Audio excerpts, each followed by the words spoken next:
नमस्कार दोस्तों, स्वागत है एक नए वीडियो में। हम लोग एएलपी सीबीटी 2 एग्जाम के प्रैक्टिस सेट देख रहे हैं प्लेटफॉर्म बुक से और आज प्रैक्टिस सेट नंबर 6 देखेंगे। तो आइए शुरू करते हैं पहले प्रश्न से। पहला प्रश्न कह रहा है कि सरल कीजिए 1 plus tan square A plus 1 plus 1/tan square ए। तो 1 प्लस tan स्क्वायर ए के क्या लिख सकते हैं? सेक स्क्वायर ए। क्या है? सेक स्क्वायर ए। तो सेक स्क्वायर ए प्लस और ये ले लेंगे तो 1 प्लस tan स्क्वायर ए बटा ये कितना हो जाएगा? tan स्क्वायर ए हो जाएगा। इसे लिख सकते हैं सेक स्क्वायर ए के 1 cos स्क्वायर ए लिख सकते हैं प्लस 1 प्लस tan स्क्वायर के फिर से लिख सकते हैं sec square A by tan square A 1 बटा cos square A plus sec square A के लिख सकते हैं 1 cos square A. tan square A के लिख सकते हैं, क्या लिख सकते हैं? sin स्क्वायर ए बटा cos स्क्वायर ए। तो cos स्क्वायर ए ऊपर चला जाएगा तो cos स्क्वायर ए बटा ये हो जाएगा sin स्क्वायर ए। चलिए अब 1 प्लस cos स्क्वायर ए जो है इसको रहने देते हैं, यहाँ भी cos स्क्वायर काट देते हैं। ये 1 बटा cos स्क्वायर ए प्लस 1 क्या हो जाएगा? sin स्क्वायर ए। यहाँ से हो जाएगा क्या है? sin स्क्वायर ए इंटू cos स्क्वायर ए। ये हो जाएगा sin square A plus cos square ए। इतना का मान जो होगा वो ऊपर 1 हो जाएगा और नीचे जो है वो sin स्क्वायर ये रहने देते हैं। sin square cos square A के लिख सकते हैं 1 माइनस sin स्क्वायर ए। क्या है? 1 माइनस sin स्क्वायर। यहाँ से हो जाएगा sin स्क्वायर ए माइनस sin 4a हो जाएगा। आंसर जो हमारा हो जाएगा वो कौन सा हो जाएगा? तो ऑप्शन जो हमारा आ रहा है वो ए हो जाएगा। क्या है? ए हो जाएगा। अगला प्रश्न है यदि एल जो है एक्स वाई जेड की भुजा बाई जेड का मध्य बिंदु है। अगर मान लिया कि कोई त्रिभुज है, क्या है? एक्स बाई जेड है, एक्स बाई जेड, ये एक्स है, ये बाई है, ये जेड है और एल जो कह रहा है कि मध्य बिंदु है। क्या है? मध्य बिंदु। तो यहाँ से ये जो है ये एल है। उसके बाद प्रश्न में करा है और एक्स बाई एल का क्षेत्रफल 13 है। एक्स बाई एल का क्षेत्रफल 13 है और ये मध्य बिंदु है। तो हमारा इसका भी क्षेत्रफल क्या हो जाएगा? 13 हो जाएगा। तो एक्स बाई जेड का क्षेत्रफल क्या होगा? तो पूरे का क्षेत्रफल कितना होगा? तो 13 प्लस 13 बराबर कितना हो जाएगा? 26। आंसर कौन सा हो जाएगा? ये डी हो जाएगा। दूसरा का क्या हो जाएगा? आंसर डी हो जाएगा। 26 मीटर स्क्वायर हो जाएगा। 26 मीटर स्क्वायर। अगला है 2 पाइप पी क्यू एक टंकी को अकेले अकेले 12 और 15 मिनट में भर सकते हैं। पी 4 मिनट के लिए खोला जाता है और बंद कर दिया जाता है। शेष भाग को क्यू द्वारा भरने में कितना समय लगेगा? तो पी को जो है वो 12 मिनट में भरता है और क्यू जो है वो 15 मिनट में। दोनों को अगर एलसीएम लेंगे तो कितना हो जाएगा? 60 हो जाएगा। क्या है? 60 हो जाएगा। एक का क्षमता 12 पचे 60 हो गया, एक का क्षमता 4 आ जाएगा। अब कह रहा है कि पी 4 मिनट के लिए खोला गया। तो पी जो है वो 4 मिनट के लिए खोला गया तो पी का क्षमता हो जाएगा 5 और 4 मिनट के खोला गया कितना होगा? 20 जो है वो कार्य कर चुका। टोटल ये 60 जो क्या है? कार्य है। 20 कार्य जो है हो गया। तो बचा कितना? तो 60 माइनस 20 बराबर 40 बचा। अब 40 को जो है क्या कर दिया गया है? शेष भाग को क्यू द्वारा भरने में कितना समय लगेगा? सिर्फ क्यू भर रहा है तो 40 है और क्यू की क्षमता कितना है? 4 है। तो ये हो जाएगा 10 मिनट। आंसर जो हमारा होगा वो 10 मिनट आएगा। सी हो जाएगा। क्या है? सी हो जाएगा। 20% के लाभ के साथ 10% के छूट पर बेचने पर 7500 का लाभ प्राप्त करने के लिए किसी वस्तु को अंकित मूल्य हमें ज्ञात करना होगा। क्या होगा? अंकित मूल्य ज्ञात करना होगा। तो 20% को हम लिख सकते हैं कितना? 1/5। 10% को लिख सकते हैं कितना? 1/10। अब कह रहा 20% के लाभ के लिए जो एक है अगर 5 क्रय मूल्य हो जाएगा। क्या है? क्रय मूल्य हो जाएगा तो विक्रय मूल्य कितना होगा? क्योंकि 20% पे लाभ करना है तो 6 हो जाएगा। यहाँ पर लिख देते हैं अंकित मूल्य। क्या है? अंकित मूल्य। उसके बाद कह रहा है कि अगर मान लिया कि 1/10 है जो 10% है तो 9 अगर विक्रय मूल्य है तो उसे छूट कितना दे रहा है? 10% के। तो अंकित मूल्य पे 10% छूट दे रहा है यानी यहाँ पर हो जाएगा 10। अब इसे क्या है? इससे ये इससे गुना हो जाएगा, ये इससे गुना हो जाएगा और ये जो है वो इससे गुना हो जाएगा। तो 9 पचे 45 हो गया, ये 54 हो गया और ये 60 हो गया। अगर क्रय मूल्य जो है 45 है, विक्रय मूल्य 54 है तो यहाँ पर लाभ जो है वो कितना हो रहा है? लाभ बराबर हो रहा है 9 इकाई। क्या है? 9 इकाई। यही 9 इकाई बराबर है कितना, 7500 के बराबर है। तो 1 इकाई बराबर कितना हो जाएगा, 1 इकाई बराबर होगा 7500 बटा 9। तो 60 इकाई हमें क्या निकालना है, यहाँ पर निकालना है अंकित मूल्य। तो 60 इकाई बराबर जो हो जाएगा कितना हो जाएगा, तो ये हो जाएगा 7500 बटा 9 गुना 60 बराबर ये हो जाएगा 50। तो अंकित मूल्य बराबर कितना हो जाएगा, 50,000। डी हमारा जो है वो सही हो जाएगा।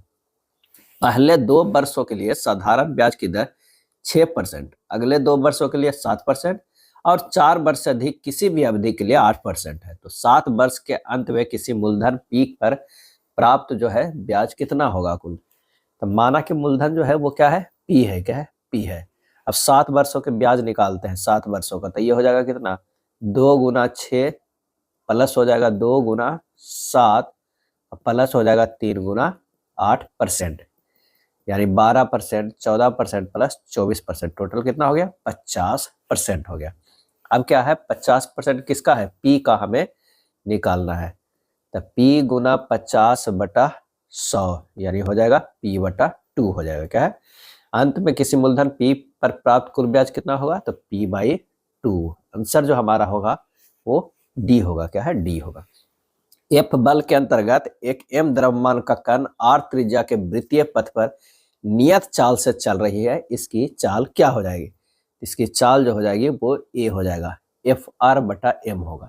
यदि कोई कण किसी वृत्त की परिधि पर घूम रहा है तो उसके वेग का परिमाण तो नियत रहता है किंतु दिशा निरंतर बदलती रहती है, जिसके कारण कण पर एक बाह्य बल कार्य करता है।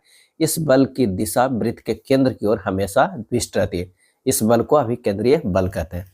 अब देख लीजिए, अगर मान ले कि कोई वृत्त पे चल रहा है तो कह क्या रहा है कि यहाँ पर उसके वेग का परिमाण तो नियत रहेगा, जो जिस वेग से ही चल रहा है उसका परिमाण तो जो है वो नियत रहेगा, लेकिन डायरेक्शन देखिए हमेशा जो है वो चेंज कर रहा है। यहाँ पर देख लीजिए डायरेक्शन जो है, यहाँ पर इधर है, यहाँ पर इधर है, यहाँ पर इस तरफ है और इधर इस तरफ है, यानी कह रहा है कि दिशा जो है वो निरंतर बदलती रहती है। तो एफ बराबर जो होता है वो कितना होता है, M B square by R होता है, क्या है, M B square by R होता है। तो भी स्क्वायर बराबर हो जाएगा एफ आर बटा एम होगा, तो भी बराबर अंडर रूट जो है एफ आर बटा एम होगा, यानी हमारा आंसर जो होगा वो ए होगा, क्या है, ए होगा। चलिए अगला है 100, क्या है, 1000 मीटर पर सेकंड की चाल से एक गोली बंदूक से चलाई जाती है। यदि जो है वो जी बराबर 10 मीटर पर सेकंड है तो बंदूक का निशाना जो होगा, यहाँ पर क्या है, गोली द्वारा लक्ष्य तक पहुंचने में लगा समय क्या है, गोली द्वारा लक्ष्य तक पहुंचने में लगा समय टी बराबर जो होगा वो 100 बटा 1000 यानी 0.1 सेकेंड। अब गोली द्वारा चली गई ऊर्ध्वाधर दूरी एस बराबर जो है U T plus half G T square. You यहाँ पर क्या है, 0 है, तो एस बराबर 0 गुना 0.1 प्लस हाफ गुना 10 गुना 0.1 के स्क्वायर यानी 0.05 मीटर हो जाएगा, क्या है, मीटर हो जाएगा, यानी 5 सेंटीमीटर हो जाएगा। अर्थात बंदूक को लक्ष्य से 5 सेंटीमीटर ऊपर साधना चाहिए। सही जवाब जो हो जाएगा वो बी हो जाएगा, क्या है, बी हो जाएगा। अगला है, एक कण एक समान त्वरण में 4 सेकंड के प्रथम 2 क्रमागत अंतरालों में 24 मीटर और 64 मीटर दूरियां तय करती है, उसकी प्रारंभिक गति क्या है। एस बराबर जो हो जाएगा वो कितना होगा, U T plus half A T square.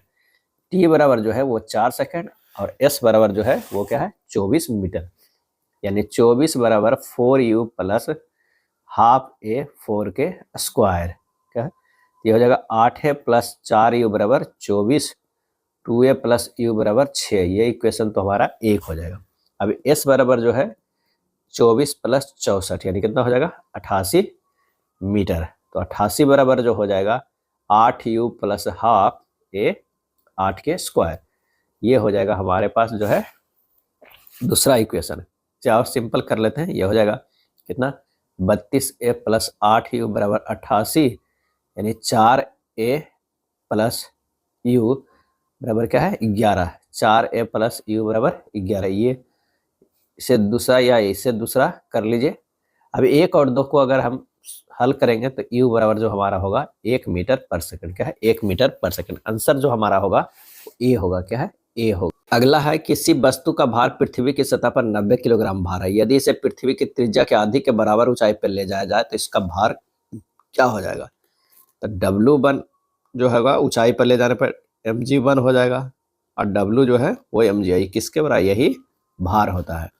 तो पृथ्वी तल से जब h ऊंचाई पर गुरुत्वीय त्वरण जो होगा g का मान mg1 बराबर कितना हो जाएगा, ये हो जाएगा mg/1 प्लस h/r के स्क्वायर। अब पृथ्वी तल के ऊपर कितना है, तो r/2 रखने पर कहाँ पर, h के जगह पर, यहाँ पर जो हो जाएगा क्या है, ये होगा W/1 प्लस r/2r के स्क्वायर। इसे लिख सकते हैं W गुना 4/9। W का मान कितना है, 90 दिया हुआ है, 4/9 ये हो जाएगा 40 kg वेट हो जाएगा, क्या है 40 किलोग्राम भार। आंसर जो होगा वो डी होगा। एक समान बल के अधीन कोई पिंड 10 सेकंड में 7 मीटर की दूरी तय करता है, बल व पिंड के भार में अनुपात क्या होगा। पिंड 10 सेकंड में 7 मीटर की दूरी तय करता है, तो एस बराबर क्या होगा, UT plus half A T square, UT plus half A T square. पिंड अभी विरामावस्था में है तो यू बराबर जो हो जाएगा वो क्या होगा, 0 होगा। यहाँ से हो जाएगा 7 बराबर 0 प्लस हाफ इंटू ए इंटू 10 के स्क्वायर बराबर ये हो जाएगा 14 बराबर 100 है। तो ए बराबर जो हो जाएगा 14/100 यानी 0.14 मीटर पर सेकंड स्क्वायर। अब बल व पिंड के भार में अनुपात क्या होगा, तो F/W यानी ma/mg, mm कट गया, A/g हो गया यानी 0.14/9.8 बराबर 14/980 यानी 1/70, क्या है 1/70 यानी 1:70। डी हमारा सही हो जाएगा। 11 नंबर है कि न्यूटन के गुरुत्वाकर्षण नियम का सही समीकरण क्या है। न्यूटन के गुरुत्वाकर्षण नियम जो है F प्रोपोर्शनल टू होता है m1 m2 by r square, यानी F बराबर हो सकता जी m1 m2 by r square होता है। तो आंसर हमारा कौन सा हो जाएगा, ए हो जाएगा, क्या है ए हो जाएगा। जहाँ g का जो मान होता है 6.67 इंटू 10⁻⁻11 न्यूटन मीटर स्क्वायर पर केजी स्क्वायर। एक 20 मीटर लंबी छड़ है, इसके दोनों सिरों पर 8 किलोग्राम तथा 12 किलोग्राम भार लटक रहा है। यदि छड़ का भार 6 किलोग्राम हो तो संतुलन बिंदु 12 किलोग्राम से कितनी दूरी पर होगा। यानी कह रहा है कि ये 20 मीटर लंबी जो है वो छड़, इसके दोनों सिरों पर 8 किलोग्राम, यानी दोनों सिरों पे यहाँ पर जो है वो क्या है, वो है 8 किलोग्राम का भार लटक रहा है और यहाँ पर भी जो है वो 12 किलोमीटर 12 केजी का, यहाँ 8 केजी और यहाँ 12 केजी का। और बीच में जो है छड़ का भार 6 किलोग्राम है, यानी बीच में यहाँ पर भी भार मान लीजिए कितना है, तो ये है 6 केजी बीच में, यानी यहाँ से दूरी जो हो गया ये 10 मीटर हो गया और यहाँ से भी दूरी जो है वो 10 मीटर।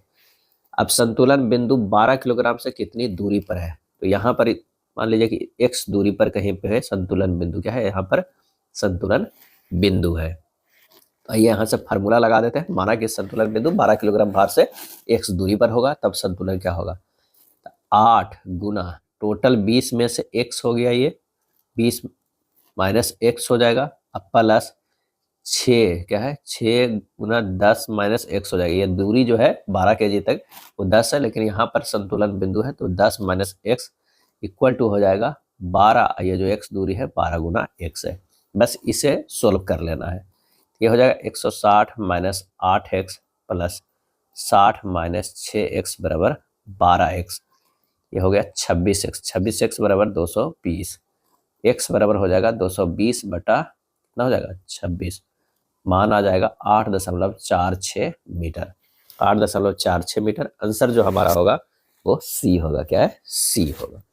अगला है एक निश्चित कूट भाषा में प्रेजेंट को इस तरह लिखा गया है तो राइज को कैसे लिखा जाएगा। तो ये सबसे पहले जो लिखा हुआ है उसे लिखते हैं।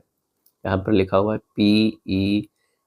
PERSONT, क्या है, सभी अक्षरों को अब एक निश्चित अंक दे दीजिए। यहाँ पर होगा 2, यहाँ पर होगा 4, यहाँ पर 9, ये है 5, 8, 7, 0 है।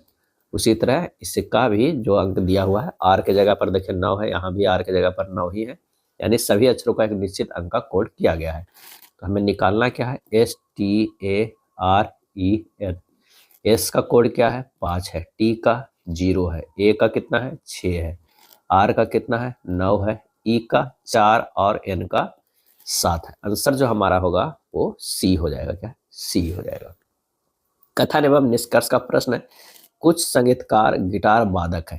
अगर मान लिया कि ये संगीतकार है, संगीतकार है, कह रहा है कि कुछ संगीतकार क्या है, गिटार वादक है, ये हो जाएगा गिटार वादक, गिटार वादक। उसके बाद कह रहा है सभी गिटार वादक जो है वो कलाकार है, सभी गिटार वादक क्या है, कलाकार है, ये हो जाएंगे कलाकार। तो कुछ कलाकार गिटार वादक है, कुछ कलाकार जो है गिटार वादक है, सही। कुछ जो है संगीतकार कलाकार जो है नहीं है, ये नहीं में आता है तो ये गलत है, ये सही नहीं होगा। ये स्टेटमेंट जो है ये गलत है, निगेटिव के पक्ष में है तो ये गलत है। आंसर जो हमारा हो जाएगा वो क्या हो जाएगा, डी हो जाएगा। केवल निष्कर्ष एक जो है वो अनुसरण करता है। दिए गए विकल्पों में से निम्नलिखित श्रृंखला में लुप्त संख्या का चयन करना है। यहाँ से देखिए 0 से 8 गया है, ये -8 है, 8 से 16 जाएगा यानी ये -8 है। यहाँ से देखिए 5 से 13 गया है, +8 है, और ये +8 किया गया, 13 से 21 जो है 8 गया। ऊपर जो है -8 है और नीचे +8 है, तो हमारा जो आंसर हो जाएगा -16 हो जाएगा। क्या, -16 आंसर हो जाएगा, सी हो जाएगा। अगला प्रश्न है, कथन एवं निष्कर्ष का कोई भी तकिया गद्दा नहीं है। अगर मान लिया कि यहाँ पर ये तकिया है तो कोई भी तकिया जो है वो गद्दा नहीं है। क्या है, गद्दा नहीं है। सभी गद्दे जो है वो चादर है, सभी गद्दे जो है वो क्या है, चादर है, ये हो जाएंगे चादर। कोई भी चादर कंबल नहीं है, ये जो है एक कंबल हो जाएगा। क्या है, कंबल हो जाएगा। कोई भी गद्दा कंबल नहीं है, कोई भी गद्दा कंबल नहीं है, बिल्कुल सही है। कुछ तकिए जो है, कुछ तकिए चादर है, ये गलत है। सही आंसर कौन सा हो जाएगा, वो डी हो जाएगा। केवल निष्कर्ष एक अनुसरण करता है। अंग्रेजी वर्णमाला के क्रम के आधार पर दी गई श्रृंखला में प्रश्न चिन्ह पर क्या आना चाहिए। तो यहाँ जो है ओ से यू गया है, +6 किया गया है, यू से ए गया है, ये भी +6 है, ए से जी गया है, ये +6 है, तो जी से +6 जो होगा वो क्या होगा, एम होगा। क्या है, एम होगा।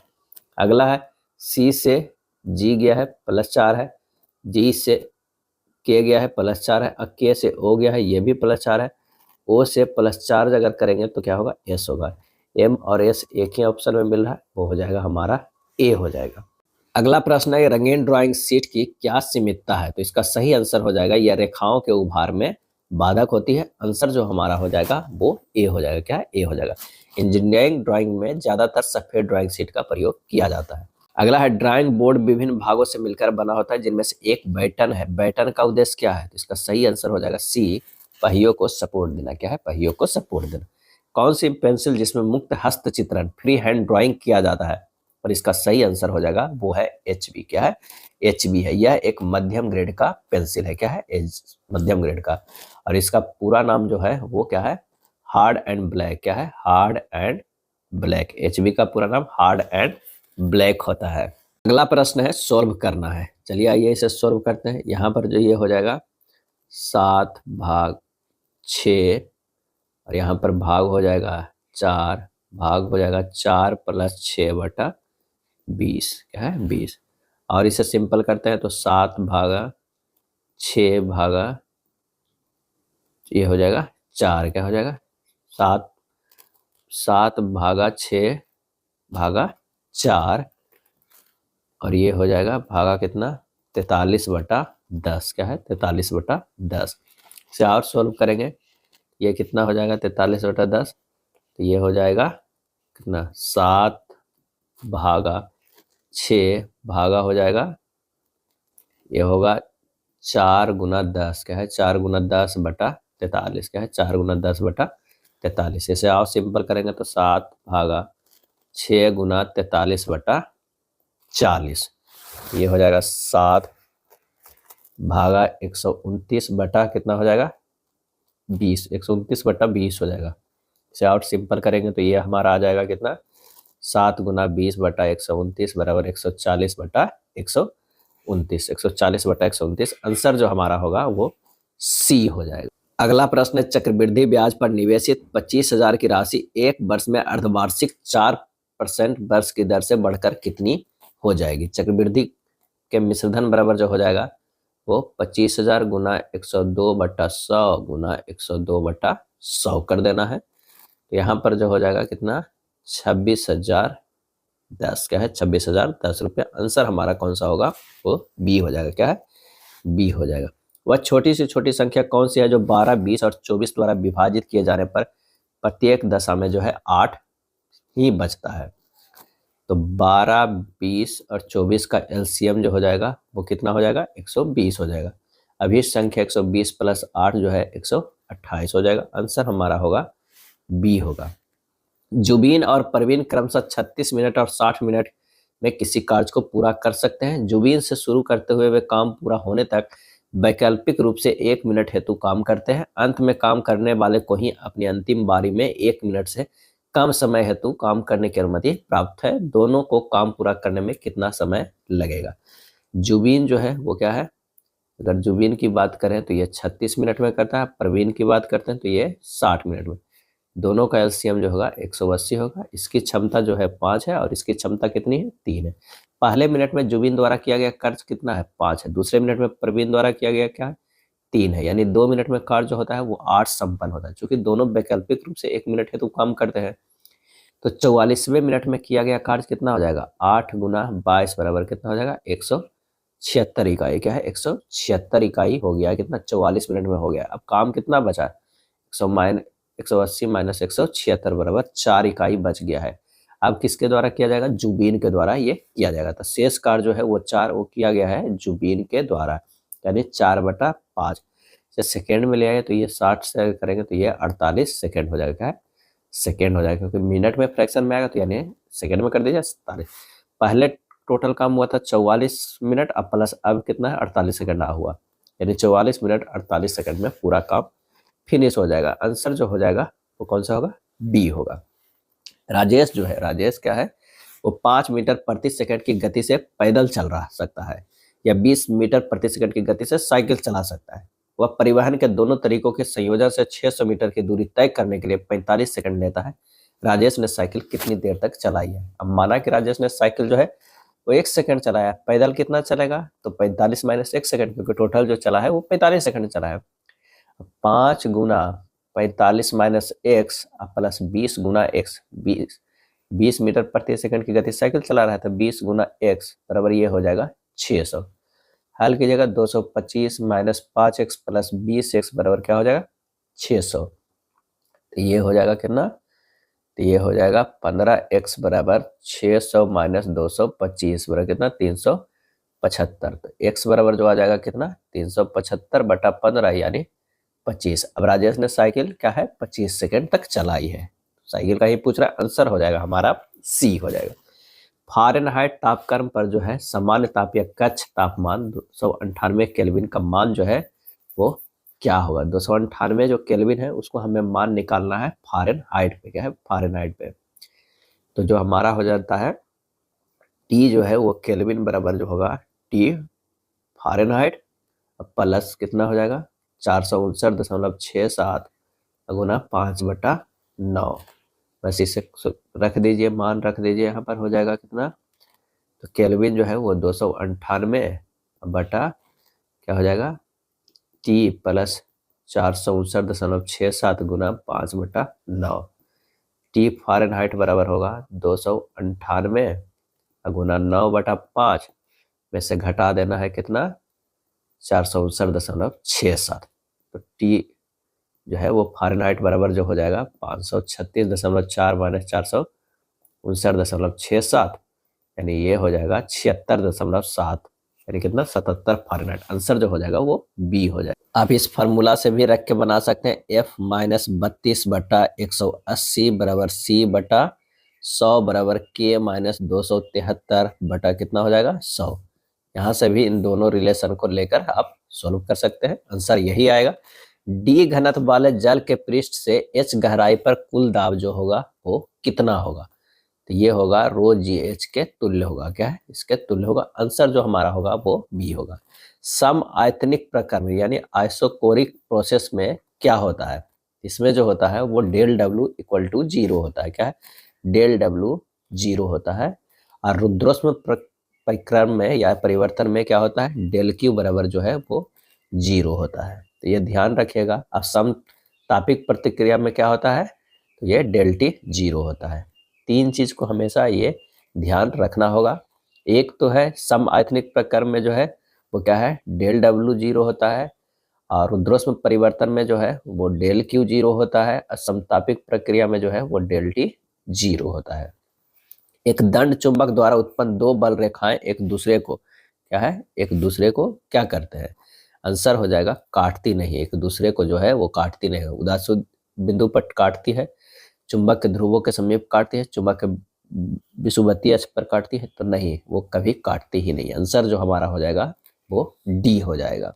अगला प्रश्न है कि 600 ग्राम जल को 30 डिग्री सेंटीग्रेड से 80 डिग्री सेंटीग्रेड तक गर्म करने के लिए आवश्यक जल की विशिष्ट ऊष्मा की गणना कीजिए। Q बराबर जो होता है m गुना एस गुना डेल टी। m कितना है? 600।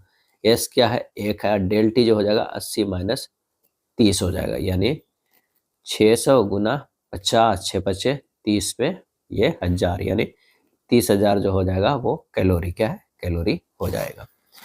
एक प्रोटॉन तथा एक इलेक्ट्रॉन को एक दूसरे के समीप लाने पर उनकी स्थिति ऊर्जा क्या होगी?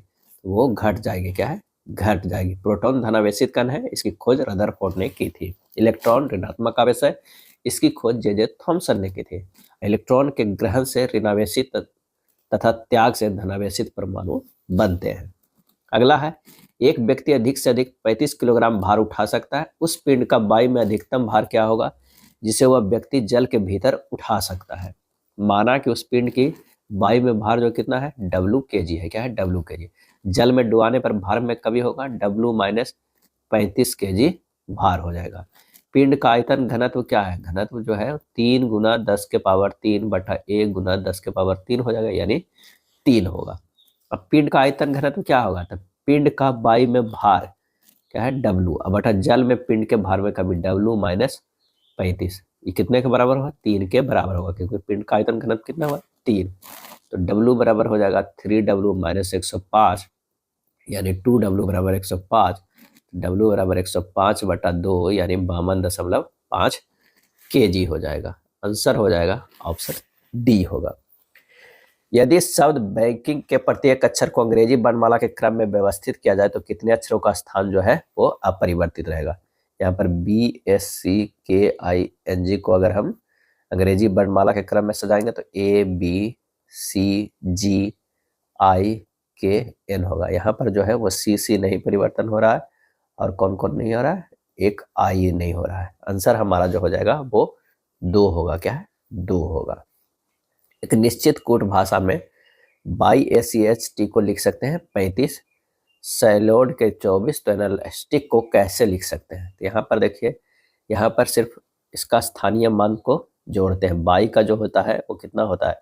25, ए का 1 होता है, सी का 3 होता है, एच का 8 होता है, और टी के जो होता है 20। कितना आ गया? तो ये आ गया 57। लेकिन दिया हुआ है कितना? 35। 57 को लिख सकते हैं 5 गुना 7, 7 बचे 35। चलिए इसे देखते हैं क्या ये सही है। एस का जो होता है वो 19 होता है, एच का 8 होता है, ए का 1 होता है, एल का 12 होता है, ई का 5 होता है, ओ का 15 होता है, और डी का 4 होता है। सबको जोड़ते हैं 64, यानी 6 गुना 4 6 4 24। बिल्कुल सही। अब एनालिटिक को कर लेते हैं। ए का जो होगा 1 होगा, एन का 14 होगा, ए का 1 होगा, एल का 12 होगा, बाई के 25 होगा, एस के 19 होगा, टी के 20 होगा, आई के 9 होगा, सी के 3 होगा। टोटल कितना है? 104 है, यानी 10 गुना 4 करेंगे 40। आंसर है ऑप्शन ए में है। आंसर हमारा हो जाएगा कौन सा? ए होगा। दी गई आकृति में आयतों की संख्या कितनी है? आयतों की संख्या ज्ञात करना है। तो यहाँ पर जो हो जाएगा आयत वो है 1 2 3, और ये जो है वो 4, और एक जो हो जाएगा ये दोनों 5। तो ये 5 हो गया, यहाँ पे 4, यहाँ पे 4, यहाँ पे 4। आंसर जो होगा हमारा टोटल वो क्या होगा? 20 होगा। क्या है? बी होगा, यानी 17 होगा। अगला प्रश्न है कि प्लस और माइनस को आपस में बदल दिया जाए और गुना और भाग को आपस में बदल दिया जाए तो निम्नलिखित समीकरण के स्थान पर क्या आएगा? इसे सोल्व कर लीजिएगा। इसका आंसर जो आएगा वो ए आएगा, 15 होगा। अगला प्रश्न भी इसी तरह है, इससे भी सोल्व कीजिएगा। इसका जो आंसर हो जाएगा वो क्या है, वो 23 आएगा। काफी आसान प्रश्न है, बस बोर्ड मास पे आधारित है, 23 आएगा। 38 नंबर है, चित्र में दर्शाए गए टी स्क्वायर पर चिन्हित ए का नाम पहचानिए। ये जो है वो ए क्या कहते हैं, तो इसे कहते हैं क्या है, इबोनी हेड। क्या कहते हैं, इबोनी हेड। क्या है, इबोनी हेड कहते हैं, या फिर इसे हो सकता है क्या कहते हैं, स्टॉक कहते हैं। क्या है, स्टॉक कहते हैं। टी स्क्वायर हार्ड लकड़ी की पट्टियों से बनाया जाता है। इसकी छोटी पट्टी को हेड, इसको क्या बोलते हैं, इसको बोलते हैं हेड, और जो लंबी पट्टी को क्या कहते हैं, ब्लेड कहते हैं। क्या है, ब्लेड कहा जाता है। इसका प्रयोग ड्राइंग शीट पर समानांतर लाइन खींचने के लिए किया जाता है। हेड वर्किंग एज को ड्राइंग बोर्ड एज के साथ सटाकर ऊपर नीचे स्लाइड जो है वो किया जाता है। तो ये हो गया क्या आंसर, स्टॉक। क्या है, स्टॉक। आंसर हमारा जो हो जाएगा वो डी हो जाएगा। क्या है, डी हो जाएगा। A3 सीट का क्या परिमाण है, A3 सीट का क्या परिमाण है, तो सबसे पहले ध्यान रखिए कि ए नोट का जो परिमाण होता है, बिना ट्रिमिंग किए हुए नहीं, ट्रिमिंग किए हुए वाला को, तो ये ट्रिमिंग किया हुआ है तो 841 गुना 1189। A1 की बात करते हैं तो 594 गुना 841। जो A0 का जो चौड़ाई होता है वो A1 का क्या होता है, लंबाई होता है। इसी तरह अगर A2 की बात किया जाए तो 420 गुना 594 मिलीमीटर का होता है। A4 की अगर बात, A3 2 तक हो गया, A3 होगा, तो A3 का जो हो गया वो कितना हो गया, 297 गुना 420 हो गया। A4 की बात करें 210 गुना 297 मिलीमीटर। A5 की बात करें तो 148 गुना 210 मिलीमीटर। तो आंसर हमारा कौन सा है, A3 पूछ रहा है। A3 कितना, 297 420, 297 420। हमारा आंसर हो जाएगा डी हो जाएगा। क्या, डी। इरेजिंग सील्ड, इरेजिंग सील्ड इस पदार्थ की बनाई जाती है, और इसका जो सही आंसर हमारा जो हो जाएगा वो कौन सा हो जाएगा, स्टील की पतली पत्ती बनाया जाता है। क्या है, इरेजिंग सील्ड स्टील की पतली पत्ती पदार्थ का बना होता है। इसमें विभिन्न आकार तथा आकृति बने होते हैं। किसी भी आकृति शेप का प्रयोग कर जरूरत के अनुसार जो है लाइनों को जो है मिटाया जाता है।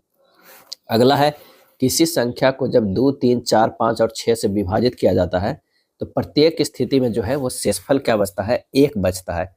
यदि यह संख्या 500 और 600 के बीच स्थित है तो संख्या के अंकों का योगफल जो है वो क्या होगा।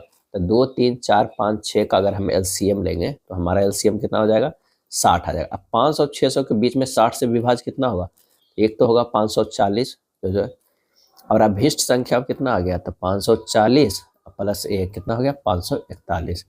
और अंकों का योग कितना होगा, 5 4 9 1 10। आंसर हमारा जो हो जाएगा वो सी हो जाएगा। एक विद्यालय में गणित, भौतिकी और कंप्यूटर साइंस की सीटें 7, 8, 9 के अनुपात में है। इन सीटों में क्रमशः 60, 50 और 70% की वृद्धि किए जाने का प्रस्ताव है। बढ़ाई गई सीटों का अनुपात जो है वो क्या हो जाएगा, अनुपात जो हो जाएगा 7 गुना 160 बटा 100 अनुपात 8 गुना 150 बटा 100 अनुपात 9 गुना 170 बटा 100 हो जाएगा।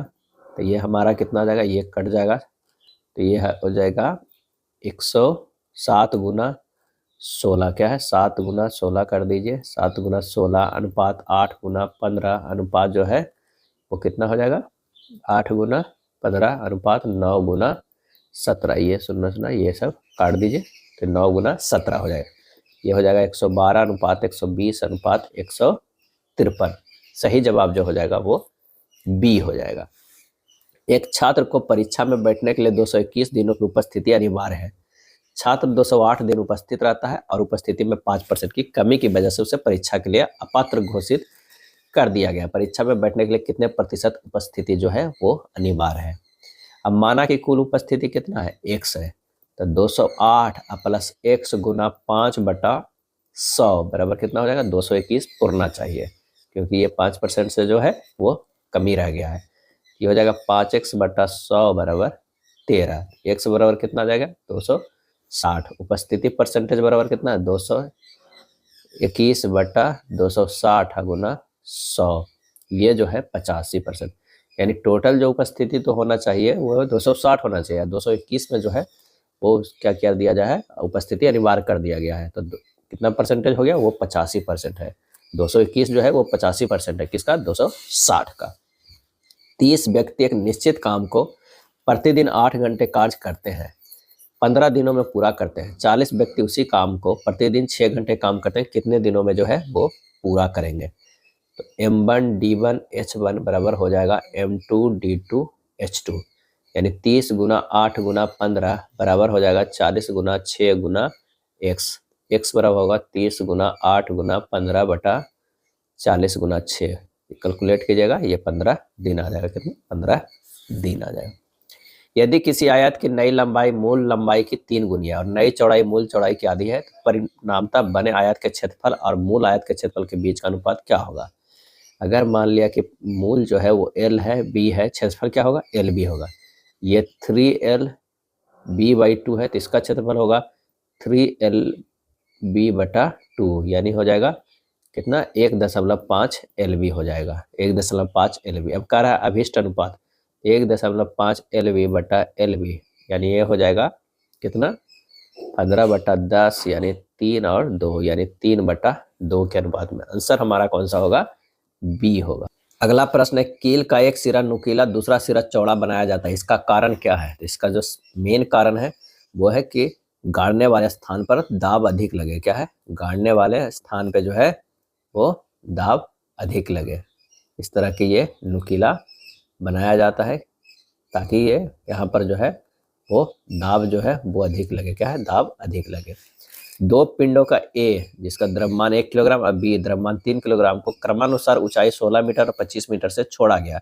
इनके पृथ्वी तल तक पहुंचने के क्रमागत समयों का अनुपात जो है वो क्या होगा? हमें ये बताना होगा। चूंकि पिंडों को विरामावस्था से छोड़ा गया है तो U बराबर जो हो जाएगा वो 0। तो गति के द्वितीय नियम से H बराबर जो होगा UT plus half G T square. H बराबर जो हो जाएगा UT plus half GT square. तो दोनों का H1 इसे कर लीजिए, ये H2 कर लीजिए, और यहाँ पर जो है U 0 होगा, G कांस्टेंट है, T के प्रोपोर्शनल है, यानी H1/H2 बराबर T1/T2 के जो है वो स्क्वायर होगा। क्या है? Half G T square. T2 कर लीजिए, ये T1 कर लीजिए। तो यहाँ से जब हम मान रखेंगे H1 बराबर 16 मीटर, H2 बराबर 25 मीटर, यानी 16/25 बराबर T1/T2 के स्क्वायर, यानी यहाँ से हो जाएगा T1/T2 बराबर 4/5। क्या है? 4/5 D हो जाएगा। अगला है वैद्युत परिपथों के लिए किरचॉफ्स के पहले और दूसरे नियम परिणाम है, और इसका सही आंसर जो हो जाएगा वो हो जाएगा क्रमानुसार विद्युत आवेश और ऊर्जा संरक्षण का है। पहला नियम जो है विद्युत आवेश संरक्षण पे और ये दूसरा जो है ऊर्जा संरक्षण पे आधारित होता है। पहला नियम जो होता है कि किसी विद्युत परिपथ में किसी संधि पर मिलने वाली सभी धाराओं का बीजगणितीय योग शून्य होता है, और दूसरा में जो होता है वो बंद परिपथ या लूप में प्रतिरोधों के सिरों पर उत्पन्न विभवांतर का बीजगणितीय योग उस परिपथ में स्थित सेलों के विद्युत वाहक बलों के बीजगणितीय योग के बराबर होता है। अगला है एक धातु के तार के लिए अनुपात जो है V/I। आंसर जो हमारा हो जाएगा ताप बढ़ने के साथ क्या है? बढ़ता है। क्या? बढ़ता है। नेक्स्ट है, किसी नाव पर अधिकतम 1000 किलोग्राम का भार रखा जा सकता है। खाली नाव का 1/5 भाग पानी में डूबता है। नाव का भार क्या होगा? माना कि नाव का भार जो है वो क्या है? W kg है, तो W बराबर 1/5 V रो G हो जाएगा। ये क्वेश्चन पर उस पर 1000 किलोग्राम भार रखने पर वह पूर्ण रूप से जल में डूब जाती है, यानी W प्लस 1000 बराबर जो है V रो G हो जाएगा। ये सेकेंड। समीकरण 2 को समीकरण 1 से भाग दे देते हैं, तो W प्लस 1000/W बराबर V रो G बटा 1/5 जो है V रो G हो जाएगा। यहाँ से 5W बराबर W प्लस 1000 क्या है? 1000, तो W बराबर जो हो जाएगा 1000/4, यानी 250 kg हो जाएगा। 250 kg। आंसर हमारा कौन सा हो जाएगा? बी हो जाएगा। यदि पीतल में 80% तांबा और 20% जस्ता भार से हो तो तांबे का घनत्व 8.9 ग्राम पर सेंटीमीटर क्यूब तथा जस्ते घनत्व 7.1 ग्राम पर सेंटीमीटर क्यूब है, तो पीतल का घनत्व जो है वो क्या होगा? तो पीतल का घनत्व हो जाएगा तो 80 गुना 8.9 प्लस 20 गुना 7.1 बटा 80 प्लस 20। तो यहाँ जब इसे सोल्व करेंगे तो 712 प्लस 142 बटा कितना हो जाएगा? 100, यानी 854/100 बराबर हो जाएगा 8.5। आंसर जो हमारा हो जाएगा कौन सा? ए होगा। ए कॉमन का जो है वो ए होगा। अगला प्रश्न है कि 273 केल्विन ताप पर वायुमंडलीय दाब पर बर्फ का स्लैब के पिघलने के दौरान क्या होता है? तो वायुमंडल द्वारा बर्फ जल निकाय पर किया गया कार्य जो है वो धनात्मक होगा। आंसर जो हमारा होगा वो बी हो जाएगा।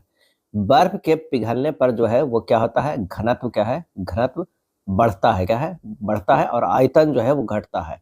आयतन क्या होता है, घटता है बर्फ के पिघलने पर, क्या है, पिघलने पर। और अगर मान लिया कि जल के बर्फ में बदलने पर, जल के जो है वो बर्फ में बदलने पे क्या होगा, आयतन, आयतन क्या होगा, बढ़ेगा, बढ़ेगा, और घनत्व जो है घटेगा, घनत्व क्या है, घटता है। निम्नलिखित जानकारी को ध्यान से पढ़े और नीचे दिए गए प्रश्नों को उत्तर दे। 8 मित्र जो है वो एक वृत्ताकार मेज के चारों ओर केंद्र की ओर मुख करके बैठे हैं। 8 लोग जो है वो केंद्र की ओर मुख करके बैठे हुए। 8 लोगों को बैठने की जगह बना लेते हैं। जरूरी नहीं किसी क्रम में हो। सी ई के बाएं से तीसरे स्थान पर बैठा है। अगर सी यहाँ पर बैठा है तो कह रहा है कि ई के बाएं तीसरे स्थान पर बैठा है, यानी ई जो है वो यहाँ पर होगा। ई के बाएं से तीसरे स्थान हो गया। ए और जी के बीच केवल 2 लोग हैं। ए और जी के बीच केवल 2 लोग हैं, कहीं भी हो सकता है, लेकिन अभी इस लाइन से पता नहीं चल रहा है। ए और जी में कोई भी सी का निकटतम पड़ोसी नहीं है। ए और जी में जो है वो कोई भी सी का निकटतम पड़ोसी नहीं है, तो यानी यहाँ पर जो हो जाएगा वो जी हो जाएगा, और यहाँ पर हो जाएगा ए हो जाएगा, क्योंकि यहाँ पर और यहाँ पर तो हो नहीं सकता है, क्योंकि निकटतम पड़ोसी सी का हो जाएगा। इस लाइन से ये जी और ए पता चल गया है। एच एफ के दाएं से दूसरे स्थान पे बैठा हुआ है। एच जो है एफ के दाएं से दूसरे स्थान पे बैठा हुआ है। अगर दूसरे स्थान पे किया जाए तो यहाँ पर जो हो जाएगा वो एच होगा, यहाँ पर होगा एफ होगा, क्योंकि यही जो 2 स्थान मैच कर रहा है। उसके बाद देखते हैं कि एफ सी का निकटतम पड़ोसी नहीं है। एफ जो है सी का निकटतम पड़ोसी नहीं है, सी यहाँ पर है, यानी यहाँ तो हो नहीं सकता है। ए सी के बाएं से तीसरे स्थान पर बैठा है। ए जो है सी के बाएं से तीसरे स्थान पे बैठा हुआ है। डी और बी निकटतम पड़ोसी नहीं, डी एफ के बाएं से तीसरे स्थान पर बैठा है, यानी यहाँ पर जो हो जाएगा वो डी हो जाएगा, तो ऊपर कौन सा होगा, ये बी बच गया।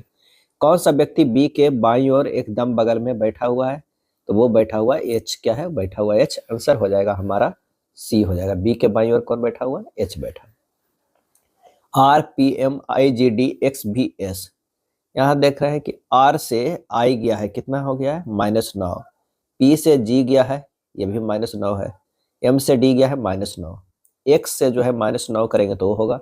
भी से -9 करेंगे तो एम होगा, और एस से -9 करेंगे तो क्या होगा, जे होगा, यानी O M J, O M J. Answer हमारा जो है वो डी होगा, क्या है, डी होगा। अगला है कथन एवं निष्कर्ष का। कोई एम एन नहीं है। कोई जो है एम है वो क्या है, एन नहीं है। ये एम होगा, ये एन होगा। कुछ ओ जो है वो एन है, कुछ ओ जो है वो एन है, यहाँ पर जो हो जाएगा वो ओ होगा। सभी ओ एम है, गलत है। कोई जो है एन एम नहीं है, कोई एन जो एम नहीं है, ये सही हो जाएगा। आंसर हमारा जो हो जाएगा 55 के डी। केवल निष्कर्ष सेकंड जो है वो अनुसरण करता है। X K N S W J M R क्या है, यहाँ पर देखते हैं एक्स से -1 करेंगे तो डब्ल्यू होगा, के से -1 करेंगे तो जे होगा, एन से -1 करेंगे तो क्या होगा, एम होगा, और एस से -1 करेंगे तो आर होगा। यहाँ पर देखना है कि किसका है। ई से -1 करते डी होगा, एस का जेड होगा, डी का सी होगा, टी का एस होगा। हमारा पहला ही आंसर मिल रहा है -1 करने पर, तो आंसर हो जाएगा हमारा ए हो जाएगा, क्या है, ए हो जाएगा। चलिए अगला प्रश्न जो है वो ब्लड रिलेशन का है। आइए देखते हैं। एस माइनस टी, यानी एस जो है वो क्या है, टी का भाई है। उसके बाद कह रहा है टी यू की बेटी है, क्या है, बेटी है। यू प्लस बी होगा, यू जो है भी का पति है, क्या है, पति है। यहाँ पर हो जाएगा क्या है, यहाँ पर देखते हैं कि भी जो है वो पति पत्नी है यू का, यू का जो है वो बेटी है कौन, टी, और टी का जो है वो भाई है, वो क्या है, एस है। रिलेशन देखना है किसमें, तो रिलेशन देखना है टी और भी में। तो इसका जो सही है, भी जो है वो टी की क्या हो जाएगी, माँ हो जाएगी, क्या है, माँ हो जाएगी। आंसर हमारा कौन सा हो जाएगा, ए, क्या है, ए हो जाएगा। अगला प्रश्न है कि 120 mm तक व्यास के वृत्त खींचने के लिए इस ड्राइंग उपकरण का प्रयोग किया जाता है। आंसर हो जाएगा बड़ी कंपास के, क्या है, बड़ी कंपास का। बड़े कंपास का उपयोग बड़े आकार के वृत्त तथा वृत्तों के चाप बनाने के लिए जो है वो किया जाता है। ए नोट शीट के कागज का क्षेत्रफल 1 मीटर स्क्वायर है, इस कागज की लंबाई और चौड़ाई का अनुपात क्या होगा? तो इसका जो आंसर हो जाएगा 1/√2 होता है। क्या है? 1/√2 होता है। ए नोट जो है वो शीट का साइज 841 और 1189 मिलीमीटर होता है। ये जो होता है ये चौड़ाई होता है। क्या है? चौड़ाई होता है। और ये जो है वो क्या होता है? लंबाई होता है। क्या है? लंबाई होता है। तो आंसर जो हमारा हो जाएगा सी होगा। ओवरऑल मशीनिंग का प्रतीक बताइए। इसका सही आंसर जो हो जाएगा वो ए हो जाएगा। क्या है? ए हो जाएगा। ओवरऑल मशीनिंग का प्रतीक जो है वो ए में जैसा दिखाया गया है वैसा है। अगर इस तरह का दिखाया गया है तो ये जो है टर्न मशीनिंग। क्या है? टर्न मशीनिंग का दिखाया गया है। और इसमें जो दिखाया गया है वो किस तरह दिखाया गया है? तो ये दिखाया गया है ग्राइंडिंग। क्या है? Grinding machining. क्या है? ग्राइंडिंग मशीनिंग का दिखाया गया है। और डी का जो है वो इस तरह है तो वो है ड्रिलिंग। क्या है? ड्रिलिंग मशीन का दिखाया गया है। क्या है? ड्रिलिंग मशीनिंग का दिखाया गया है। आंसर हमारा जो हो जाएगा वो ए हो जाएगा। चलिए, निम्न बार ग्राफ 3 विभिन्न कंपनियों का दिया हुआ है 2001 से 2005 तक। कंपनी जेड द्वारा 2001 से 2002 में निर्मित पेपरों की संख्या का अंतर हमें ज्ञात करना है। तो जेड द्वारा 2001 से 2002 में निर्मित पेपरों की संख्या का अंतर जो है 89 माइनस 83 कितना हो जाएगा? 6000 हो जाएगा। 6000 आंसर जो हमारा हो जाएगा वो कौन सा हो जाएगा? 61 का जो है वो डी हो जाएगा। क्या है? डी। यदि x बराबर इतना दिया हुआ है तो x का मान ज्ञात करें। तो x बराबर दिया हुआ है 0.57777 यानी 0.57 पर रेखरिंग यानी 57 माइनस 5/90 यानी 52/90। 63 नंबर, आयत की चौड़ाई 245 सेंटीमीटर है और इसका विकर्ण 637 सेंटीमीटर है। आयत का परिमाप हमें ज्ञात करना है। तो लंबाई बराबर जो हो जाएगा √637 के स्क्वायर माइनस 245 के जो है वो स्क्वायर हो जाएगा। यानी ए स्क्वायर माइनस बी स्क्वायर को एक लिख सकते हैं √ एक बार जोड़ 637 प्लस 245। ये हो जाएगा 637 माइनस 245। क्या? 637 माइनस 245। जब इसे सॉल्व करेंगे तो ये कितना आ जाएगा? ये आ जाएगा 882 गुना 392। इसको और अगर हम तोड़ते हैं तो क्या हो जाएगा? 882 को लिख सकते हैं 2 गुना 21 गुना 21 और 300 कितना है? 42। तो ये हो जाएगा कितना? गुना 2 और गुना 14 गुना 14। क्या है? 14। तो यहाँ पर हो जाएगा √2 के स्क्वायर गुना 21 के स्क्वायर और गुना 14 के स्क्वायर यानी 2 गुना 21 गुना 14 बाहर निकाल लीजिए। ये हो जाएगा 588 सेंटीमीटर। परिमाप क्या हो जाएगा भाई आयत का? ये हो जाएगा 2 गुना 588 प्लस 245 2 गुना 833 1666 सेंटीमीटर। आंसर हो जाएगा ऑप्शन बी। क्या है? बी हो जाएगा। अगला है x बराबर 0.761616 डॉट डॉट है तो x का भिन्न संख्या का मान ज्ञात कीजिए। यहाँ x बराबर लिखा हुआ है 0.761 और यहाँ पर जो है 61 पे रेखरिंग है। ये हो जाएगा 761 माइनस 7 बटा कितने 99 जीरो हो जाएगा यानी 754/990 हो जाएगा। आंसर हमारा जो हो जाएगा कौन सा होगा? सी होगा। 5x माइनस 1/4x बराबर 6 है। x ग्रेटर देन 0 है तो 25x square minus 1/16x square का मान क्या होगा? a प्लस बी के होल स्क्वायर बराबर होता है a माइनस बी के होल स्क्वायर प्लस 4ab। यानी यहाँ पर लिख सकते हैं 5x प्लस 1/4x को लिख सकते हैं कितना? 6 के स्क्वायर प्लस 4 गुना 5x गुना 1/4x। क्या है? 1/4x। तो ये हो जाएगा कितना? 36 प्लस 5 यानी √41। ये हमारा जो है वो सेकेंड इक्वेशन हो जाएगा क्योंकि हमारे पास जो है एक ये जो है ये फर्स्ट इक्वेशन है। फर्स्ट और सेकेंड से हम सॉल्व कर सकते हैं तो ये हो जाएगा कितना? 5x minus 1/4x into 5x plus 1/4x बराबर 6√41। तो 25x square minus 1/16x square बराबर होगा 6√41। आंसर कौन सा हो जाएगा? सी हो जाएगा। क्या है? सी हो। अगला प्रश्न है कि 500 सेंटीमीटर क्यूब आयतन और 2 ग्राम पर सेंटीमीटर क्यूब घनत्व वाले एक धातु का गुटका एक स्प्रिंग तुला से लटकाया गया है। इसके आयतन का 1/4 भाग पानी में डूबा है। स्प्रिंग तुला का पाठ्यांक न्यूटन में क्या होगा? हमें यह बताना है। आभासी क्या है? आभासी भार बराबर जो हो जाएगा भार माइनस उत्प्लावन बल, क्या है, उत्प्लावन बल हो जाएगा, यानी rho D G minus V by 4 D W into G हो जाएगा। वी जी कॉमन ले लेते हैं तो यहाँ पर जो होगा डी माइनस डी डब्ल्यू बटा 4 हो जाएगा। मान रख दीजिए 500 गुना 10 के पावर माइनस 6 गुना 10 गुना 2 गुना 10 के पावर माइनस 3 माइनस 1 गुना 10 के पावर 3 बटा 4 हो जाएगा। जब इसे सोल्व करेंगे, क्योंकि 1 सेंटीमीटर क्यूब बराबर जो होता है 10 के पावर माइनस 6 मीटर क्यूब होता है। तो यहाँ पर 500 गुना 10 के पावर माइनस 5, 8 गुना 10 के पावर माइनस 3 अब बटा ये हो जाएगा 4। जब इसे सोल्व कीजिएगा 8.750 न्यूटन हो जाएगा। सोल्व कर लीजिएगा, आंसर जो हमारा हो जाएगा वो कौन सा होगा, डी होगा। निम्नलिखित में कौन सा ओपन सोर्स सॉफ्टवेयर नहीं है? ओपन सोर्स यह है माइक्रोसॉफ्ट ऑफिस जो है वो क्या है, ओपन सोर्स सॉफ्टवेयर नहीं है। ओपन सोर्स ऑपरेटिंग सिस्टम को कोई भी अपनी आवश्यकता अनुसार इसमें परिवर्तन कर उसका उपयोग कर सकता है। अगला है कौन सा कंप्यूटरों में प्रयुक्त डेटाबेस सॉफ्टवेयर नहीं है? और इसका जो सही आंसर जो हो जाएगा वो सी है, एमएस वर्ड। क्या है, एमएस वर्ड। उस टाइपराइटर जैसे उपकरण को क्या कहा जाता है जिसका उपयोग कंप्यूटरों में डेटा भेजने या कमांड देने के लिए किया जाता है? आंसर जो हमारा होगा वो होगा सी, कीबोर्ड। क्या है, कीबोर्ड। अगला प्रश्न है कि कंप्यूटर का ऑपरेटिंग सिस्टम खाली स्थान एक उदाहरण है, और इसका सही आंसर जो हो जाएगा वो है सिस्टम सॉफ्टवेयर। क्या है, सिस्टम सॉफ्टवेयर का जो है उदाहरण है।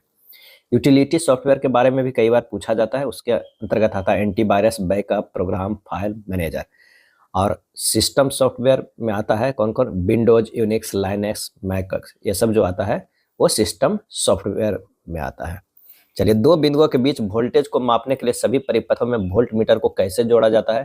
तो ये जोड़ा जाता है समानांतर क्रम में। क्या है, समानांतर क्रम में जो है वो जोड़ा जाता है। दो बिंदुओं के बीच वोल्टेज को मापने के लिए सभी परिपथों में वोल्टेज समानांतर क्रम में जोड़ा जाता है। एमीटर का निर्माण धारा मापी के समानांतर क्रम में शंट लगाकर किया जाता है।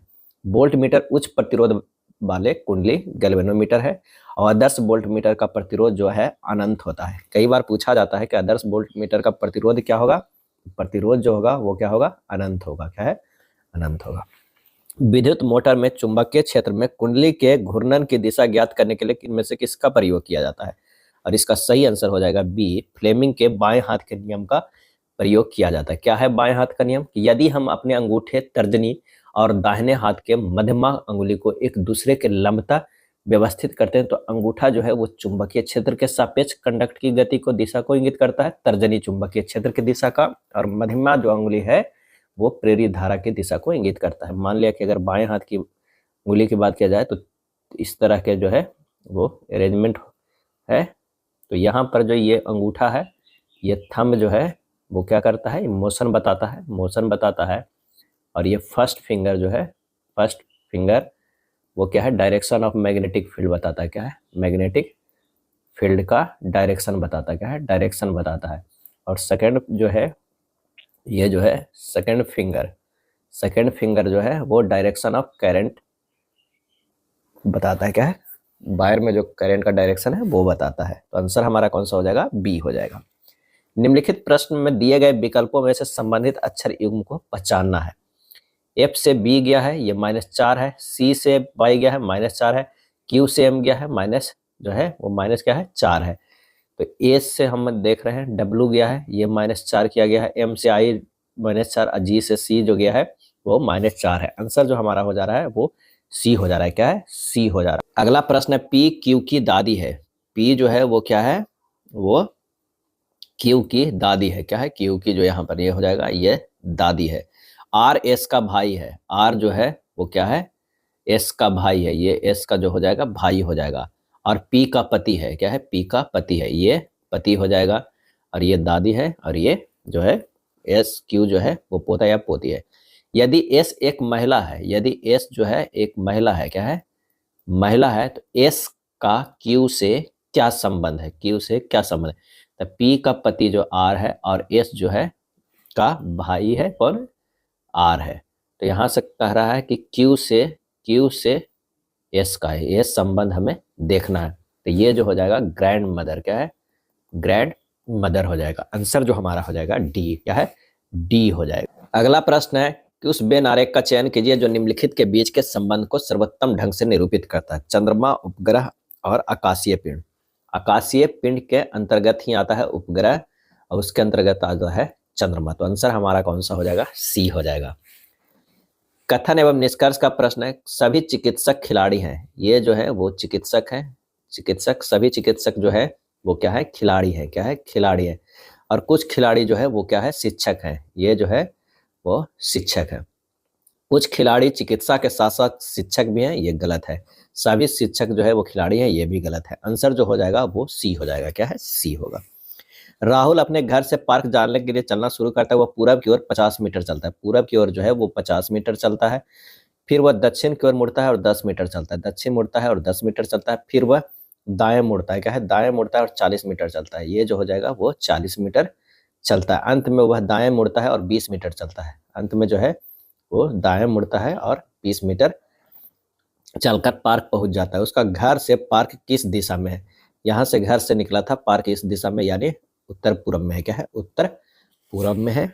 आंसर जो हमारा हो जाएगा वो बी हो जाएगा। क्या है? उसके घर से वह कहाँ है? तो उत्तर और पूरब में। आंसर जो हमारा हो जाएगा वो बी हो जाएगा। क्या है? बी हो जाएगा। अगर घर से पार्क पूछ रहा है तब भी होगा, लेकिन क्या है? पार्क से पूछ रहा है, पार्क से किस दिशा में है, तो घर जो है ये हो जाएगा कौन सा दिशा में? ये हो जाएगा तो ये दक्षिण पश्चिम हो जाएगा। क्या है? दक्षिण पश्चिम। आंसर जो हमारा हो जाएगा वो कौन सा होगा? आंसर जो आखिरी आंसर जो मेन होगा वो डी आएगा। दक्षिण से पश्चिम आएगा। विद्युत घंटी का संकेत सिग्नल ऑफ इलेक्ट्रिक बेल होता है। कैसा होता है? तो इसका आंसर जो हो जाएगा वो डी होता है। क्या है? डी होता है। निम्न में से कौन सी रेखाएं हस्त मुक्त खींची जाती है? और इसका सही आंसर जो होगा वो ब्रेक रेखा। ब्रेक रेखा जो है वो हस्त मुक्त खींची जाती है। तीर निशान के शीर्ष की लंबाई बताइए। तो इसका जो सही आंसर जो हो जाएगा वो सी होगा। मोटाई के 3 गुना होता है। क्या है?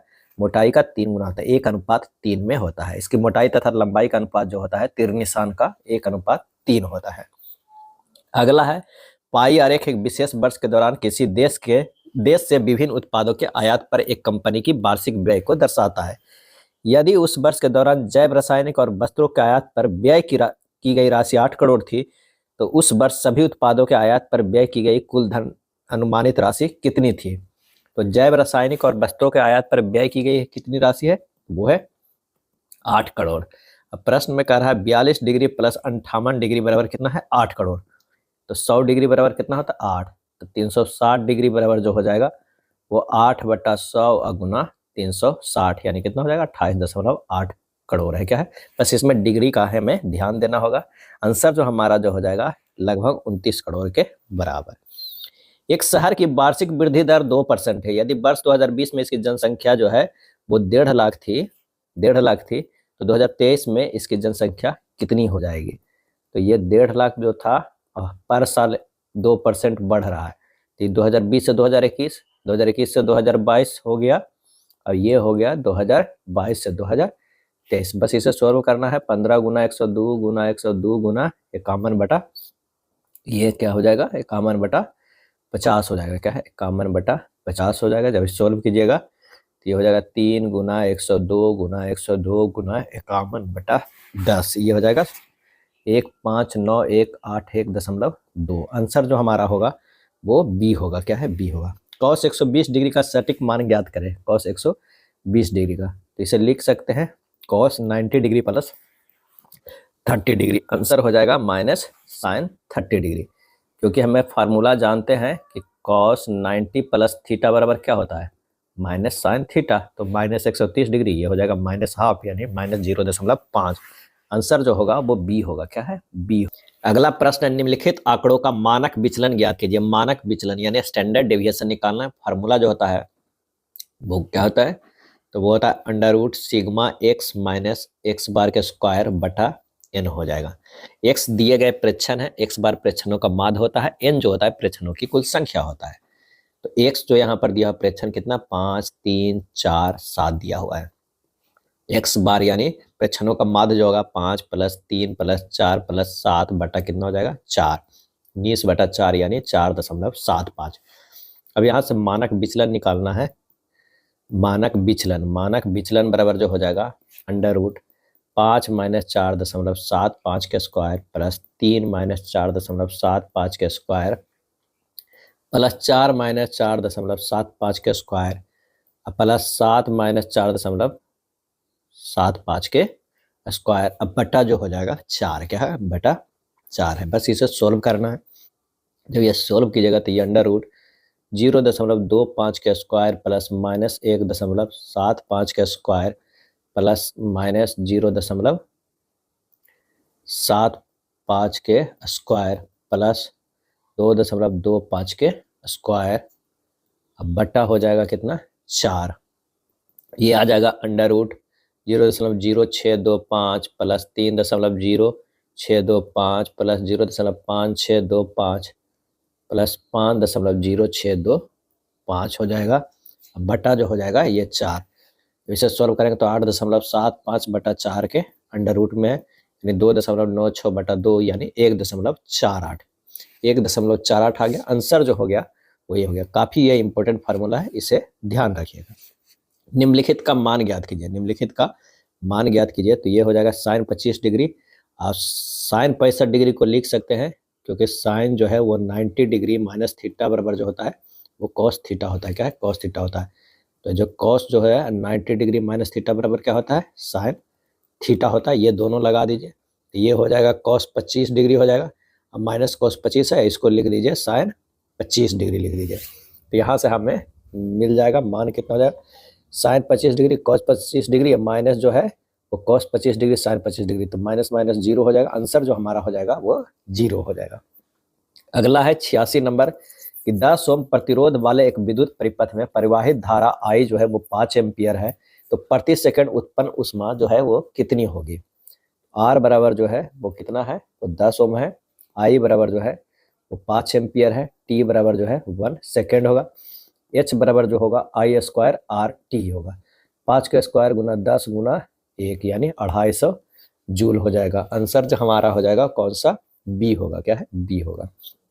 अगला है प्रयुक्त चुंबकीय क्षेत्र चालक की गति और प्रेरित धारा की दिशाएं परस्पर एक दूसरे के सापेक्ष खाली स्थान पर होने पर ही फ्लेमिंग के दाएं हाथ के नियम का उपयोग किया जाता है। इसका सही आंसर जो हो जाएगा 87 के सभी जो है वो 90 डिग्री पे होने पर ही फ्लेमिंग के दाएं हाथ के नियम का प्रयोग किया जाता है।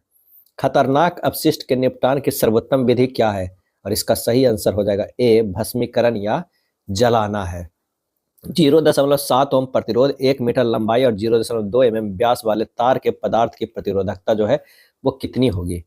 आर बराबर जो फार्मूला होता है रो एल बाई ए होता है, तो रो बराबर जो होगा आर इंटू ए बटा एल होगा, यानी 0.7 गुना पाई आर स्क्वायर बटा 1 होगा, यानी 0.7 गुना 22 बटा 7 गुना 10 के पावर माइनस 3 के पावर स्क्वायर हो। एरिया बराबर पाई आर स्क्वायर, यानी 7 गुना 22 बटा 10 गुना 7 गुना जो हो जाएगा 10 के पावर माइनस 6 ओम गुना मीटर होगा, यानी ये हो जाएगा 2.2 गुना 10 के पावर माइनस 8 ओम मीटर होगा। आंसर जो हमारा होगा वो डी होगा। क्या है डी होगा। 240 वोल्ट विद्युत आपूर्ति लाइन पर उपयोग किए जाने हेतु डिजाइन किए गए विद्युत बल्बों पर विचार कीजिए। बल्बों की रेटिंग 10 वाट निर्धारित है। यदि अधिकतम स्वीकार्य धारा 8 एम्पियर है तो 240 वोल्ट लाइन के दोनों तारों के बीच एक दूसरे के समानांतर क्रम में कितने बल्ब जो है संयोजित किए जा सकते हैं। समानांतर क्रम में संयोजित बल्बों की संख्या जो है वो n है, तो P1 बराबर जो क्या होगा n गुना कितना हो जाएगा 10 हो जाएगा। परिपथ में कुल शक्ति P2 बराबर जो हो जाएगा वो क्या है विभवांतर 240 गुना विद्युत धारा जो 8 कितना हो जाएगा 1920 वाट। अब P1 बराबर अगर P2 करते हैं तो n गुना 10 बराबर क्या होगा 1920, तो n बराबर जो होगा 1920 बटा 10 बराबर कितना हो जाएगा 192। आंसर जो हमारा होगा वो बी होगा। निम्न में से कौन सी क्रिया ओजोन परत की मोटाई को बढ़ाने के लिए सर्वाधिक उपयुक्त है। आंसर हो जाएगा फ्लोरीन आधारित प्रशीतकों के उपयोग को कम करना। आंसर होगा डी होगा। 2 ओम 3 ओम 4 ओम 6 ओम 12 ओम प्रतिरोधों वाले 5 कुंडलियों के संयोजन में प्राप्त होने वाले अधिकतम और न्यूनतम प्रतिरोध क्या होगा। अधिकतम के लिए हमें सीरीज में जोड़ना होगा, यानी 2 + 3 + 4 + 6 + 12 बराबर कितना हो जाएगा 27 ओम। क्या हो जाएगा 27 ओम हो जाएगा, यानी अधिकतम तो हमें 27 मिल गया। उसके बाद अगर हमें न्यूनतम प्राप्त करना है तो आर पैरेलल में जोड़ना है। क्या है आर जो है वो पैरेलल में जोड़ दीजिए 1/2 प्लस 1/3 प्लस 1/4 प्लस 1/6 प्लस 1/12, तो 1/r बराबर जो हो जाएगा 6 प्लस 4 प्लस 3 प्लस 2 प्लस 1 का नीचे 12, ये हो जाएगा कितना 16/12। तो आर इक्विवेलेंट बराबर होगा 12/16 यानी 3/4 यानी 0.75। आंसर जो हमारा होगा वो सी होगा। क्या है? 93 नंबर प्रश्न है। 49, 63, 441 और 7, 14, 14 में क्या संबंध है ये हमें देखना है। अगर 441 हम में से 63 से भागा दे देते हैं तो ये 7 बार में कट जाएगा। 7 के स्क्वायर कर देंगे तो ये हमारा 49 आ सकता है, या 49 को 7 से भागा देंगे तो ये 7 बार में होगा। चलिए अगला देखते हैं 7, 14 को। अगर 14 को भागा दे रहे हैं किसमें, तो ये दे रहे हैं 14 से, कितना 1 बार में आ रहा है। और 7 को भागा दे रहे हैं 1 से, तो कितना 7 बार में आ रहा है। यानी यहाँ पर ये वाला है 49/7, ये वाला होगा, स्क्वायर वाला ये नहीं चलेगा, 50/7। चलिए इस तरह अब देखते हैं कि इसमें कौन सा संबंध है। अगर 14, 28, 56 को देखते हैं तो यहाँ पर क्या कह रहा है कि हमें 56/28, तो 28 दूना 56, 2 आ गया, और 14/2 बराबर 7 यहाँ आ रहा है। तो आंसर हमारा जो हो जाएगा वो सी हो जाएगा। उस विकल्प का चयन करें जिसका 5वीं संख्या से वही संबंध है जो दूसरी संख्या के पहली संख्या से और चौथी संख्या के तीसरी संख्या से है।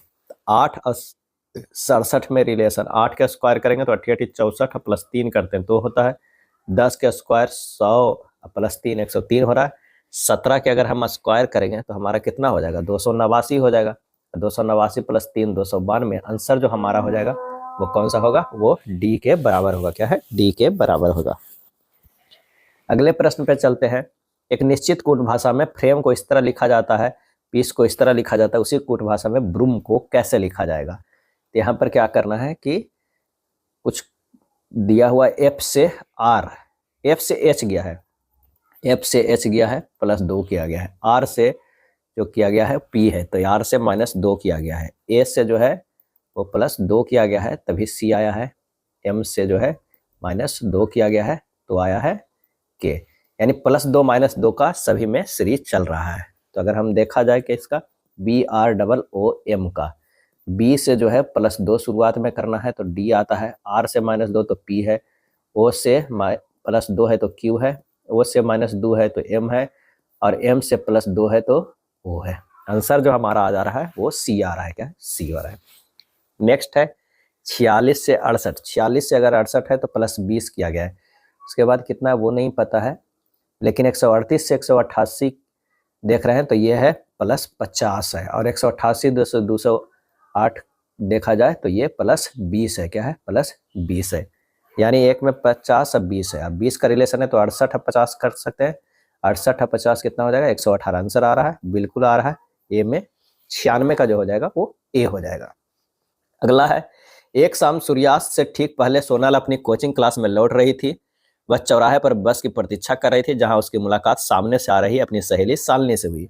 उस समय शालिनी की परछाई सीधे सोनल पे पड़ रही थी। शालिनी का मुख किस दिशा में था, और इसका सही आंसर जो होगा वो बी हो जाएगा, पूरब दिशा की ओर था। क्या है? पूरब दिशा। सेक्शन को दर्शाने के लिए इन लाइनों का प्रयोग किया जाता है, और इसका सही आंसर होगा हैचिंग लाइनों का। क्या? Hatching line. मान लिया कि कोई ये लकड़ी का करता है, अगर इसे हमें 20 से कटिंग करना है, क्या है? कटिंग करना है, तो यहाँ पर हम देखते हैं कि इस तरह का जो लाइनिंग देते हैं और इस तरह हैचिंग का वो दिखा देते हैं, तो हमारा जो हो जाएगा ए हैचिंग लाइन। सेक्शन को दर्शाने के लिए हैचिंग लाइन का प्रयोग किया जाता है। यदि एक क्षैतिज तल HP के साथ एक रेखा के आभासी एवं प्रत्यक्ष अभिनत एक समान हो तो रेखा क्या होगा, तो वो होगा ऊर्ध्वाधर तल के समानांतर होगा। आंसर जो हमारा होगा ए होगा। HP से झुकी रेखा का अनुरेख प्राप्त होता है। क्या है? अनुरेख जो है प्राप्त होता है, वो कैसे प्राप्त होता है, तो वो HT होता है। क्या है? HT होता है। किसी रेखा को आगे बढ़ाने पर HP में जिस बिंदु पर काटे वह बिंदु HT कहलाता है, और इसी रेखा को आगे बढ़ाने पर VP में जिस बिंदु पर काटे वह बिंदु रेखा VT कहलाता है। तो इसका जो आंसर हो जाएगा वो ए हो जाएगा। यह था प्रैक्टिस सेट नंबर 6। अगर वीडियो अच्छा लगा तो लाइक एंड शेयर कर दीजिएगा। धन्यवाद।